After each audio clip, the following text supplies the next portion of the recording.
Hello everyone, my name is Daniel Kenny, and for this Apply What We've Learned, I'm going to be covering Chapter 5. And my concept of analysis is going to be physical health, and mostly the effects environmental hazards have on your physical health.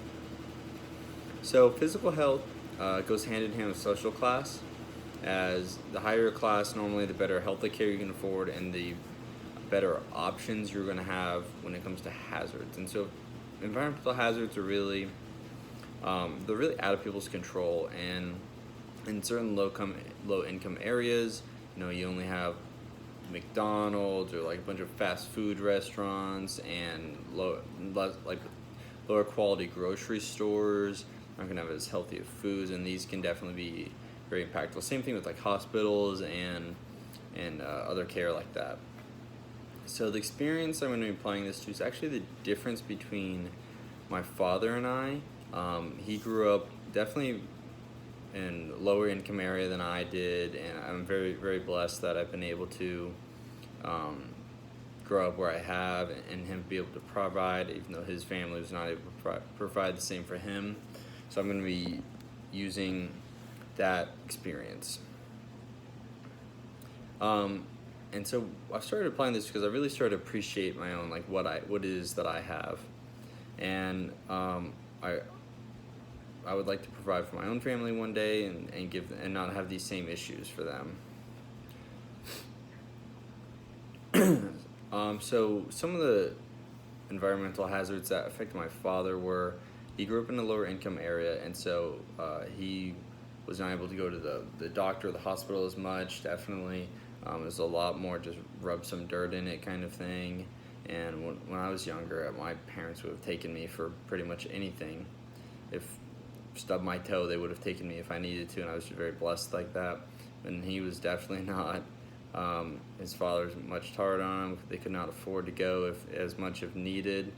And even just not in my own situation, one of my roommates, who he grew up in definitely a poor area as well, and he used to tell us stories about how the same thing, he was just unable to go to the doctor sometimes, and would just have to figure it out, or did they couldn't use insurance, and so they just have to pay out of pocket, which would be very expensive, and so they would just, same thing, it was kind of rub some dirt in it, and some of the other grocery stores that they would even go to were just lower quality stuff. And when he came, we were living together, he like, some of the things around us was mind-blowing to him. So I'm very blessed in that aspect of being able to grow up and not have have these issues that are out of my control.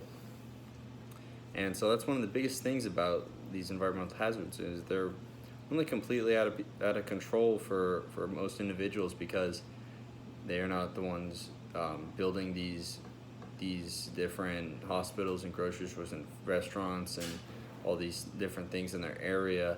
They're just not as appealing because it is a lower income area.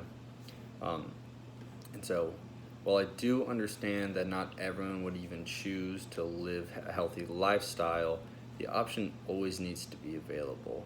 And it's very difficult for these people to not actually even have some options available when it comes to their health, and because that affects everything. It affects their insurance and how much they pay monthly and what kind of extra costs they have, and so it just keeps stacking on top. And so we just definitely need to be giving people these options, or helping them create these options, because once so it can eliminate heart disease and deaths and illnesses that are affecting these low income areas. Thank you.